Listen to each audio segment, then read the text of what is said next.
నమస్తే, this is Sourya. Love జిహాద్ ఇది control అవుతూ వస్తుంది. లవ్ జిహాద్ తగ్గిపోయింది. ఇప్పుడు జరగడం లేదు. ప్రభుత్వాలు చర్యలు తీసుకుంటూ ఉన్నాయి. సో ఇలాంటివన్నీ ఈ మధ్యకాలంలో కొంచెం కావాలనే ప్రచారం చేస్తున్నారని అనిపిస్తూ ఉంది. మరి ఇప్పటి వరకు మొన్నటి వరకు నమ్మాము. బట్ ఇప్పుడు అదంతా కావాలనే ప్రచారము, ప్రభుత్వాల మీద కూడా ఎలాంటి తప్పు మళ్ళకుండా. బట్ ఇప్పుడు చూసుకుంటే అసలు మెయిన్ హైదరాబాద్ నగరంలోనే లవ్ జిహాద్ అనేది జరిగింది. అది ఏ రకంగా జరిగింది, ఎంత అత్యంత దారుణంగానో దాని గురించి తలుచుకుంటేనే అసలు నిజంగానే అది అమ్మాయిలు తీసుకునే డెసిషన్స్ కానివ్వండి, అబ్బాయిలు తీసుకునే డెసిషన్స్ కానివ్వండి, ఈ లవ్ జిహాద్ లోనే ఎలా బలైపోతూ ఉన్నారో ఆ ఫ్యామిలీస్ పరిస్థితి ఏంటి, తర్వాత దానికి సంబంధించి ఆ బలైన ఆడపిల్లల పరిస్థితి ఏంటి అసలు ముఖ్యంగాను.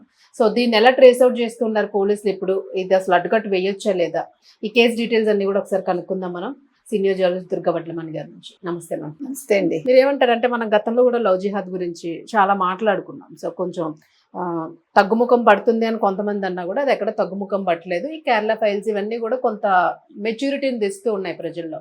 సో మీరేమంటారు ఇప్పుడు జరిగిన ఇష్యూని, ఇన్సిడెంట్ని తీసుకుంటే అసలు అమ్మాయిలు ఎట్లా అంత ఈజీగా పడిపోతున్నారు? కేరళ ఫైల్స్ లేవు. కేరళ ఫైల్స్ సినిమా ఇదంతా ఒక స్టోరీ చేయాలి, ఇదంతా నిజాలు కాదు, కరెక్టే నిజాలు కాదు. ఇప్పుడు కుకట్పల్లి ఫైల్స్ ఏం చేయాలి? కొత్తది కుకట్పల్లి ఫైల్స్, లవ్ జిహాద్. ఇంకా ఇది బయటకు వచ్చింది, బయటకు రాని ఎన్ని ఉన్నాయో నాకు తెలిసే ఉన్నాయి. అంటే ప్రతి వాళ్ళు బలైపోతున్నారు. మనం చెప్తున్నామండి, మెరిసేదంతా బంగారం కాదు. వాళ్ళు వాళ్ళ మతాన్ని వాళ్ళు వదులుకోరు. అది మీరు గమనించండి. మీకు ఇష్టమైతే మీరు ఆ మతంలోకి వెళ్ళండి. దానికి నాకు అనవసరం, అది వ్యక్తిగతం. అది మీరు పూర్తిగా అందులో ఉండగలను అంటే మీరు వెళ్ళండి. అది కూడా ఒక కుటుంబ నేపథ్యం ఉంది అని మీకు నమ్మకం. కుటుంబ నేపథ్యాలు ఉన్నాయండి. ఇప్పుడు ఇక్కడ కూడా కుటుంబ నేపథ్యం ఉందని చెప్తోంది ఆ పిల్ల.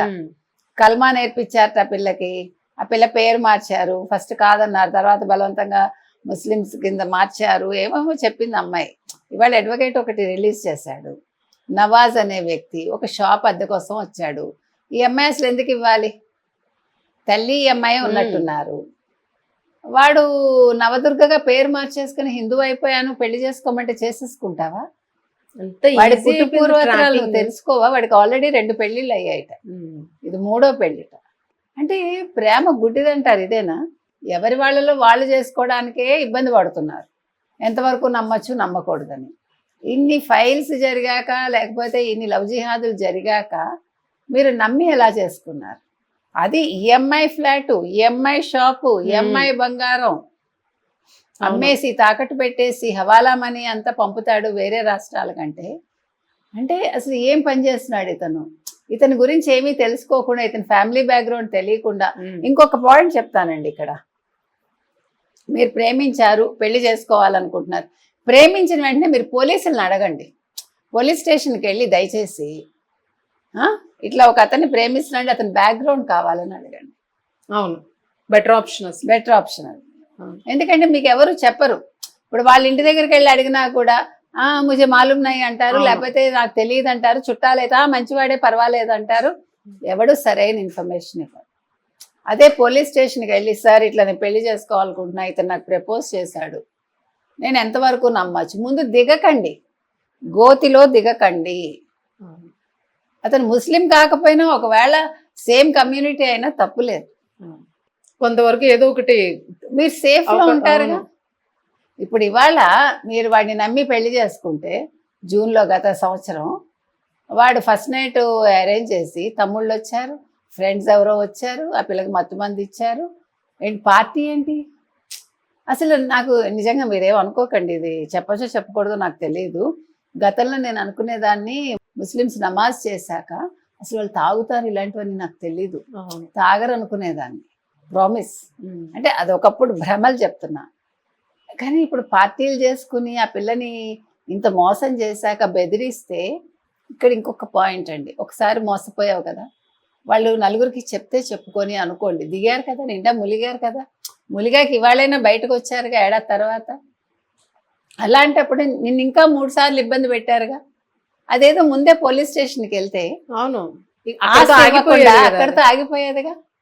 మీరు ఆస్తులు ఎందుకు ఇచ్చారు? మీ కష్టార్జితం. ఈ భయం అనేది వదులుచుకోండి. మనం ఒకసారి దిగాక దాన్ని ఎండ్ చూడాలి.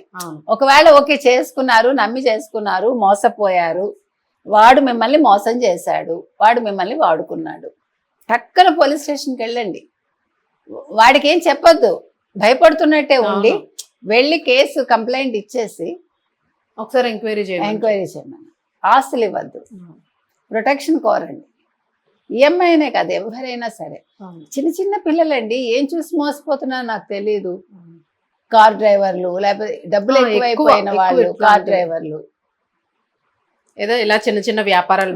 ఎందుకంటే కొంతమందికి ఏమవుతుంది తెలుసా, ఈ అమ్మాయి కంటే తల్లి ఉన్నారు, పెద్ద పెద్ద కుటుంబాల్లో వాళ్ళకి సరైన ప్రేమ దొరకదు, పేరెంట్స్ అటెన్షన్ ఉండదు, పేరెంట్స్ ఇద్దరు పొజిషన్స్ లో ఉంటారు, లేదు పెద్ద పెద్ద వ్యాపారాల్లో ఉంటారు, వాళ్ళు పంచుకోవటానికంటే ఎవరు ఉండరు. అలాంటి వాళ్ళని ట్రాప్ చేస్తారు. అవునికి వీళ్ళతో మానిటరింగ్ ఉండదు వాళ్ళకి.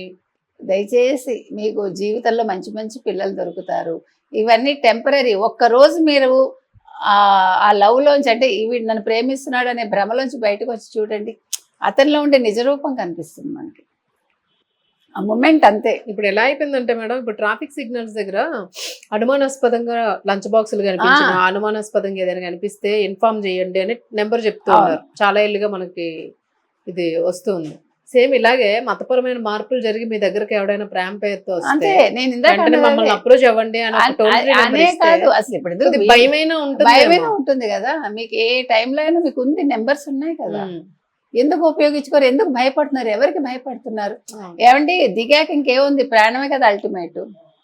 మన వాడు మోసం చేశాక మన ప్రాణం పోతే ఎంత ఉంటే అంత. ఆ ధైర్యం తెచ్చుకోమంటున్నాం. తప్పు చేయడం అనేది తప్పులు మనం మాట్లాడం, అది కర్మనాలో లేదు మనం చేతిలో చేసుకున్నదో అయిపోయింది. How to come out of it, ఇంకొకళ్ళు మోసపోకుండా ఎలా చూడాలి. ఇప్పుడు బెల్లం ఉన్న చోటకే చీమలు వస్తాయండి, అప్పుడు మనం జాగ్రత్తగా ఉండాలి, ఒక మందు వేయాలి కదా. అంతే మేడం. మీరు ఈ విషయంలోనే అంటే మనం ఎవరిని అసలు అంటే ఎవరి నుంచి హెల్ప్ తీసుకోవచ్చు, అంటే గవర్నమెంట్ అనొచ్చా, లేకపోతే ఏం డిమాండ్ చేయొచ్చు అసలు? ఎవరిని మీరు ఏం డిమాండ్ చేస్తారు? మీరు మోసపోయి ప్రభుత్వం ఏం చేస్తుందండి? ఒకటి చెప్పండి మీరు.